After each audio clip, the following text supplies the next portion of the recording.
আসসালামু আলাইকুম রহমতুল্লাহ। আজ শবে বরাতের রাত। আজকে মানুষ নামাজ পড়বে। আমিও গিয়েছিলাম নামাজ পড়তে। মসজিদে এমন শুরু হয়েছে যা মানে বলার মতো না। তারা মসজিদে হুজুর রাখবে তারাবি পড়ানোর জন্য এমনভাবে কথা বলতেছে যেন তাদের সাথে তাদের জন্য নামাজ পড়ার কোনো পরিস্থিতিই নেই।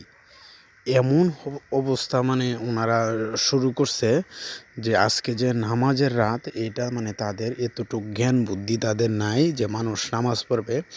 আজকেই তাদের এটা ব্যবস্থা করতে হবে। আমাদের সমাজগুলো এ অবস্থায় দাঁড়াইছে ভাই। মসজিদে নামাজ পড়ার মতো কোনো পরিস্থিতি নাই। তারপর কি করব? অবশেষে চলেই আমার আসতে হলো। কিছুই করার নাই। এই হইছে সমাজ। মসজিদ এখন চিল্লাপাল্লার জায়গা হইয়া দাঁড়াইছে। তাই সবাইকে বলি, মসজিদে আসবেন, কোনো চিল্লাপাল্লা করবেন না। নামাজের রাত, মানুষদেরকে নামাজ পড়তে দেন।